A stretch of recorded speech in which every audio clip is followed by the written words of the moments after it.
नमस्कार मित्रों, स्वागत है हमारे शिव शक्ति यूट्यूब चैनल पर।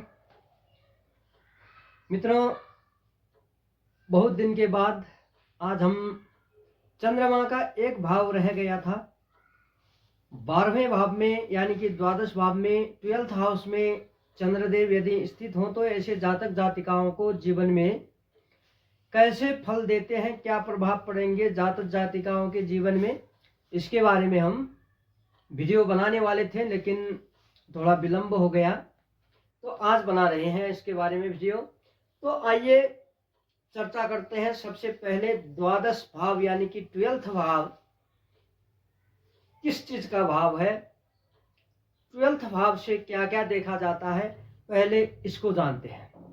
तो 12th भाव है व्यय का भाव, 12th भाव है विदेश यात्रा का भाव, 12th भाव है जेल का भाव, अस्पताल का भाव यानी कि हॉस्पिटल का भाव, मोक्ष का भाव भी है, योग का भाव है, कल्पनाओं की शक्ति का भाव है। इन सब चीज जो है 12th भाव से देखा जाता है। तो अब यदि किसी भी जातक जातिका के कुंडली में 12th हाउस में यदि चंद्रदेव स्थित हों तो ऐसे जातक जातिका सबसे पहले तो एकांत प्रेमी होते हैं। इन्हें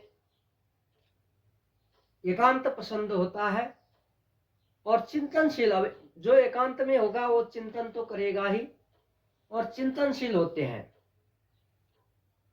मधुर बोलते हैं। इनके नेत्रों पर, आंखों पर समस्या दिखाई पड़ती है, चंचल स्वभाव के होते हैं, कफ से ग्रसित होते हैं, कफ के समस्या से पीड़ित होते हैं। क्रोध भी, ऐसे जातक जातिकाओं को क्रोध भी आ जाता है, क्रोधी होते हैं, अधिक व्यय करने वाले। अब जो है द्वादश भाव व्यय का भाव है, खर्चे का भाव है। तो अगर द्वादश भाव में 12th हाउस में चंद्रदेव होंगे तो खर्चा ज्यादा करेंगे, ऐसे जातक जातिका खर्चा करने वाले होंगे।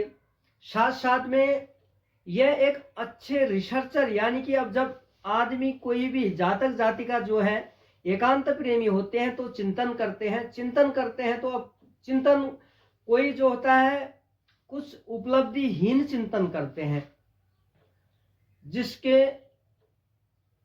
जिसके चिंतन करने से कोई लाभ नहीं होता। परंतु जो जातक जातिका है जिनके द्वादश भाव में चंद्रदेव है तो ऐसे जातक जातिका जो चिंतन करते हैं वो एक असल रिसर्चर बन सकते हैं।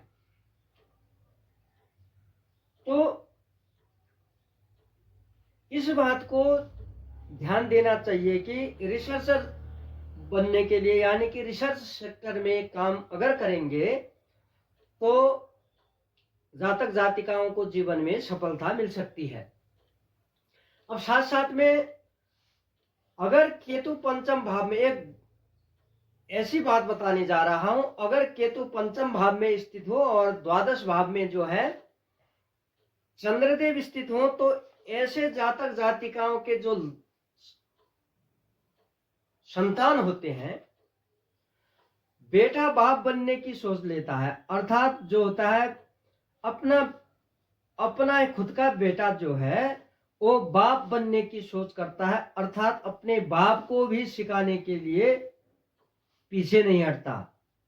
ऐसा अब यूं कहूं तो नालायक होता है। अब बेटा बाप बनेगा तो वो नालायक ही होगा, नहीं तो बाप की जगह बेटा कहां से ले सकता है, पिता तो पिता है। तो अगर चंद्रदेव 12th हाउस में है और साथ साथ में केतु पंचम में है तो इस अवस्था में बेटा थोड़ा, संतान जो है, अब इसकी लिमिट्स कितना ज्यादा क्वांटिटी में होगा, कितना ज्यादा नालायक होगा, उसके बारे में तो और स्थिति भी देखनी पड़ेगी, चंद्रमा की स्थिति, केतु की स्थिति, अन्य ग्रहों की स्थिति देखनी पड़ेगी। इसके बारे में अंतिम में, हम वीडियो के अंतिम में कहते हैं, हर वीडियो में। तो माँ के साथ जो है अनबन रहेगी, जमेगी नहीं। अगर द्वादश भाव में 12th हाउस में चंद्रदेव हो तो खर्चा ज़्यादा करेंगे, पहले ही कह दिया मैंने। साथ साथ में जो है मानसिक रोग, डिप्रेशन से भी पीड़ित हो सकते हैं ऐसे जातक जातिका। विदेश में सेटल हो सकते हैं। अब विदेश कहीं भी हो, अपने देश को छोड़कर बाहर गए तो विदेशी होगा। अब मैं ये नहीं कह रहा हूं कि कौन सा कंट्री, विदेश में सेटल होने का चांस होता है। साथ साथ में चंद्रमा की दशाओं में, अंतर दशाओं में, सूक्ष्म दशाओं में, महादशाओं में जो भी चंद्रमा की दशा है, इन दशाओं के अंतर्गत जो है ऐसे जातक जातिका विदेशों में भ्रमण ज्यादा करेंगे। अर्थात कहने का मतलब यह है कि ऐसे जातक जातिकाओं जिनके 12th हाउस में चंद्रदेव हैं, अगर उन जातक जातिकाओं के जीवन में महादशा चली हो, चंद्रमा की अंतरदशा चली हो, सूक्ष्म दशा चली हो, उस दौरान जातक जातिकाओं को विदेश भ्रमण का योग बन जाता है। अब जातक जातिकाओं को अपने माँ के साथ संबंध अच्छे बनाना चाहिए। सबसे पहले तो चंद्रमा थोड़ा ठीक हो जाए, क्योंकि द्वादश भाव में चंद्रदेव जो हैं अच्छे नहीं माने जाते। पहले तो सभी ग्रह द्वादश भाव में अच्छे नहीं माने जाते हैं, उसमें भी चंद्रमा जो है 12th हाउस में अच्छे नहीं माने जाते हैं। अच्छा कम बुरा ज्यादा करते हैं, यानी कि व्यक्ति को, जातक जातिकाओं को लाभ कम होता है और उससे नुकसान ज्यादा हो रहा होता है। जैसे कि अब मानसिक तनाव होगा, नेत्रों में समस्या होगी, कफ से समस्या होगी, अधिक व्यय करने वाले होंगे, एकांत प्रेमी होंगे, चंचल मन होगा, मन स्थिर नहीं हो पाएगा। तो लाभ से ज्यादा जो है समस्याएं ज्यादा दिखाई पड़ती हैं। 12th हाउस में चंद्रदेव हो तो इसके लिए चंद्रदेव के उपाय करने होंगे।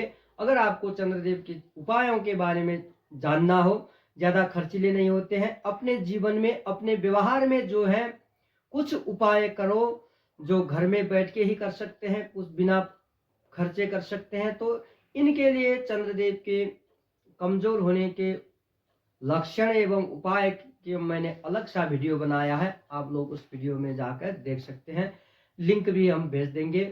तो अब जो है चंद्रमा के अभी जो बताए गए उनके क्वांटिटी कितने होंगे हर एक जातक जातिकाओं के जीवन में, तो इसके लिए चंद्रदेव की स्थिति देखनी पड़ेगी। चंद्रदेव किसके राशि में बैठे हैं, किस भाव के स्वामी होकर द्वादश में बैठे हैं, किसके साथ बैठे हैं, कोई योग बना रहे हैं, अच्छे योग, बुरे योग, और कौन कौन से ग्रह जो हैं चंद्रदेव को दृष्टि डाल रहे हैं, इन सब को देखकर ही फिर पता चलेगा कि चंद्रदेव जातक जातिकाओं के जीवन में कितना लाभ देंगे, कितना तकलीफ देंगे, और समस्याएं हैं तो कितने ज्यादा होंगे और कितने कम होंगे, इसके बारे में तभी पता चलेगा। तो मित्रों आज के लिए इतना ही। अब बारी है मंगल की। मंगल के द्वादश भावों में कैसे फल मिलेंगे इसके बारे में भी हम वीडियो अलग अलग लेके आएंगे। अभी के लिए जय जय श्री राधे श्याम, हर हर महादेव, ओम नमः शिवाय।